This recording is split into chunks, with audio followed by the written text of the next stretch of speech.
Mun dawo da akan da kuka sani da kullum ba za mu fasa ba kuma ba ci gaba da bada fa'idodi ko da kokari da muke yi ta taimakon al'umma baki ɗaya. To yau kuma mun dawo da sabon salo ko kuma ce sabon tsari ko kuma ƙara wasu fa'idodi akan fa'idodin da abin da ake amfani da shi mutane ba sani ba to mun ƙara bincikowa akan da rage kuzari ne saurin kawo ne yadda maza amma ga abin da su yi kuma su amfani da shi kuma su wani hanyoyin kuma da nasara da ita Allah sai dai kullum dai ba za mu kasa taimakon yan uwanmu ba taimakon addini baki ɗaya ga wanda suke bukata kuma sai bibiyan mutanen da za su iya samu ta lambar kira da sauransu ko su mai text da sauran abin da ya kamace haka. Ta abin da faɗa dai shi ne dai saurin kawowa ana fama da matsala da yawa shi mu muka san wani matsalar da ake tun mutane sadarwa daban-daban da kuma insha Allah za mu yi kokari mu ci gaba da taimakawa yan uwa akan wani matsala take damun su take kuma damun wasu daga cikin mu shi ne zamu ba da himma kuma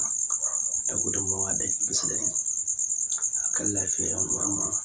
baki da yarda Allah. Wannan hanyar na mai taimako da kullum akan ta muke bayarwa wancan ta mai suna Yasalan TV. Yasalan TV tana da shura ta wajen ba da gudunmawa ga lafiyar yan uwa maza da mata dukkanin al'ummar musulmi baki na faɗin duniya saboda yiwuwar zamani shi ne ma makarkata kan social media ta harkar taimakon al'umma da kuma da harkokin mu na kasuwanci kuma taimako baki ɗaya ga dukkanin mutum da ke duk faɗin ƙasa na da inda kake ba ma ƙasa da duk duniya da kake ƙasar da kake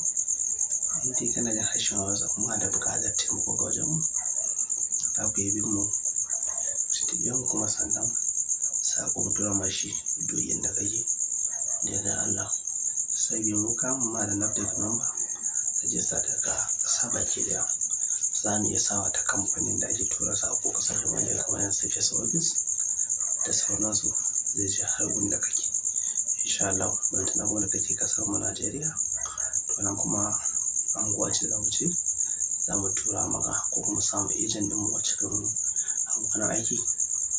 ce dauka kai maka har gunda kake yadda Allah to za mu da fa'ida 2 ko zuwa 3 dai akan dai ka san harajin namiji ko kuma ce kuzari ga namiji abin da baka sani bukata da shi amma za mu kura maka dan maka zama likita kan wannan sai ka san biro da takarda ka je a gefen ka don maka rubuta abin da ka nema dai ba masu abubuwa wani masu wahala ba kowa dai ya san kofi na step dukkanin kowa san wannan har mazalai kowa cikin wannan ya san namijin goro kuma da dawa kuma ya san lemon tsami to zan ba da namijin goro na step kawai wannan karan zuwa kashi na biyu kuma zan fara shi da lemon tsami idan Allah za mu raba shi biyu mu kashi na biyu za ku ji ko Allah abin za ka nema ka samu na skip ɗin ka kan misali rabin cokali ko mace cokali guda sai ka ajiye a gefe fakin nasa sai ka samu namijin goro kamar guda 3 busheshe garinsa sai ka ji a gefe sai ka samu ruwan kuma ruwan sanyi sai ka zauna skip ɗin nan sai ka gauraya shi har ka samu garin namijin goro nan busheshe sai ka zuba sai ya gauraya shi in ka tabbata ya samu minti 5 a bashi dai ga da minti 10 domin ya cika gaba daya ka bashi minti 10 ka bashi minti 10 inda ka san ka ci abinci ka goshi da dare ka misalin karfe 9 ko zaman za kwanta sai ka sha ka ɗauki tsawon sati 2 in ka sha wannan rana hajiya za ta ma kyautar motar ta musamman in kai wasan hadigin da kake ciki za ta ma kyautar gidan nata da kake ciki saboda mun san kai wajen hajiya ne sai bai yin kokarin da kuke da yin kuzari shi ya kawo baki samun matsaloli babu adadi ga dukkan mata da maza. To ina ganin namu dakata, za mu bari bidiyon ya tsawo ba, man shi fa'ida. Ga masu buƙatar tambaya su yi mini ta kuma section, sannan kuma su yi share,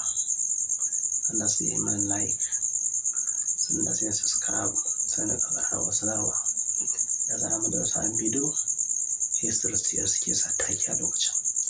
Wannan shine kaɗan daga cikin abin da faɗa musu. Sannan ba sadaka ka yi wa annabi rahama salati,